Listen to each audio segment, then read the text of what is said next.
ഒരു വ്യക്തി മരണപ്പെട്ടു കഴിഞ്ഞാൽ പിന്നെ മൃതശരീരം എന്നാ പറയുക. പിന്നെ ആ വ്യക്തിയുടെ പേരില്ല, മൃതശരീരം. മൃതശരീരം ഒന്നുകിൽ ദഹിപ്പിക്കും, അല്ലെങ്കിൽ സംസ്കരിക്കും, അല്ലെങ്കിൽ കുട്ടികൾക്ക് പഠിക്കാനായിട്ട് ഏതെങ്കിലും മെഡിക്കൽ കോളേജിന് വിട്ടുകൊടുക്കും. ഏത് തരത്തിലുള്ള ഡിസ്പോസൽ ആയാലും ആ സമയത്ത് മതാചാരപ്രകാരമുള്ള പ്രാർത്ഥനകൾ അനുഷ്ഠിക്കാറുണ്ട്. ആ പ്രാർത്ഥനകളെല്ലാം അനുഷ്ഠിക്കുന്നത്, ദൈവമേ ഈ മരിച്ചയാളുടെ അപരാധങ്ങൾ പൊറുക്കണമേ, ഈ മരിച്ചയാളുടെ ആത്മാവിന് ശാന്തി നൽകണമേ, ഈ മരിച്ചയാളുടെ അശാന്തി മൂലം ജീവിച്ചിരിക്കുന്നവർക്ക് ആർക്കും ഒരു അസ്വസ്ഥതകളും വരുത്തില്ല, ഇങ്ങനെയുള്ള പ്രാർത്ഥനകൾ അതിനകത്തുള്ളൂ. പക്ഷേ ഈ മരിച്ച വ്യക്തി നമ്മോട് ഓർമ്മിപ്പിക്കുന്ന, എനിക്ക് ഏറ്റവും ഹൃദയസ്പർശിയായിട്ടുള്ള ഒരു ഗാനത്തെക്കുറിച്ചാണ് ഇന്ന് ഞാൻ ചിന്തിക്കാൻ ആഗ്രഹിക്കുക.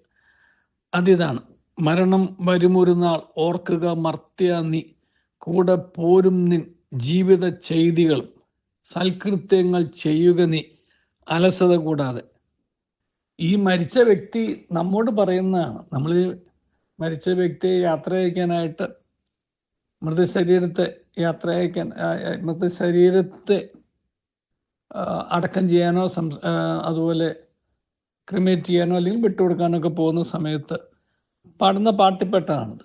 മരണം ഒരു നാൾ വരും, മനുഷ്യൻ നീ ഓർക്കുക. അതാ വ്യക്തി എന്നോടും നമ്മളോട് ഓരോരുത്തരും പറയുന്നതാണ്. വിട പറയുന്ന വ്യക്തി വിട പറയാൻ ചെല്ലുന്ന ആളുകളോട് പറയുന്ന വാക്കുകളാണിത്. ഒരു നാൾ നീ മരിക്കും, നിന്റെ കൂടെ പോരാനായിട്ട് നിന്റെ സൽപ്രവൃത്തികൾ മാത്രമേ ഉണ്ടാവുകയുള്ളൂ. അതുകൊണ്ട് നീ മടി കൂടാതെ ഈ സൽപ്രവൃത്തികൾ ചെയ്യുക. എനിക്ക് ഇനി ചെയ്യാൻ കഴിയില്ല, പക്ഷെ നിനക്കത് ചെയ്യാൻ കഴിയും.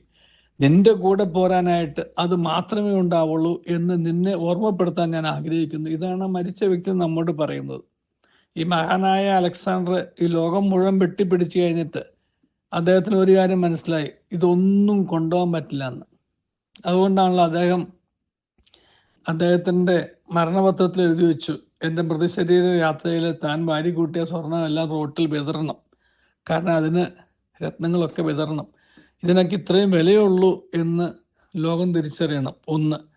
രണ്ടാമത്തെ, എൻ്റെ 2 കൈകളും ആ ശവപ്പെട്ടിയുടെ പുറത്തിടണം.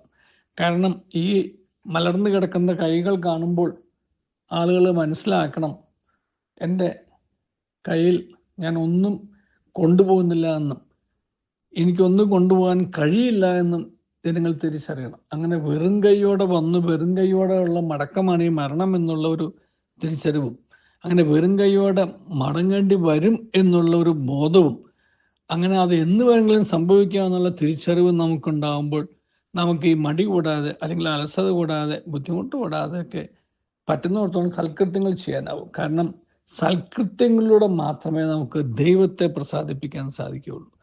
ദൈവത്തെ പ്രസാദിപ്പിച്ചാൽ മാത്രമേ ആത്മാവിന് ദൈവത്തിൽ ലയിക്കാനും ദൈവത്തിൽ ലയിക്കുന്നത് വഴിയായിട്ട് ശാന്തി കിട്ടാനും സാധിക്കുകയുള്ളൂ. ദൈവത്തെ പ്രസാദിപ്പിക്കുന്നത് ദൈവത്തോടുള്ള പ്രാർത്ഥന, ആരാധന ഒക്കെയാണ്. പക്ഷെ ആ ദൈവത്തെ പ്രകാശിപ്പിക്കുന്നത് നമ്മുടെ സൽകൃത്യങ്ങളാണ്. അങ്ങനെ ദൈവത്തെ പ്രസാദിപ്പിക്കുകയും പ്രകാശിപ്പിക്കുകയും ചെയ്യുന്ന വ്യക്തിയുടെ ആത്മാവിനാണ് നിത്യശാന്തി ലഭിക്കുക. കാരണം ദൈവത്തിൽ ആശ്രയിക്കാൻ സാധിക്കുക. അങ്ങനെ നമ്മുടെ ഓരോരുത്തരുടെയും ജീവിച്ചിരിക്കുമ്പോഴുള്ള നമ്മുടെ സൽകൃത്യങ്ങൾ വഴിയായിട്ടും ജീവിച്ചിരിക്കുമ്പോൾ തന്നെയുള്ള നമ്മുടെ ദൈവ ആരാധന വഴിയായിട്ടുമൊക്കെ ദൈവത്തെ പ്രകാശിപ്പിക്കാനും ദൈവത്തെ പ്രസാദിപ്പിക്കാനും അതുവഴിയായിട്ട് നമ്മുടെ തന്നെ ആത്മശാന്തി നമുക്ക് ഇവിടെ തന്നെ ഉറപ്പുവരുത്താനും കഴിയട്ടെ എന്ന് പ്രാർത്ഥിക്കുന്നു. നല്ലൊരു ദിവസം എല്ലാവർക്കും നേരുന്നു. ദൈവം നമ്മെ അനുഗ്രഹിക്കട്ടെ. റേഡിയോ മല്ലു, മലയാളിയുടെ പാട്ടുപെട്ടി.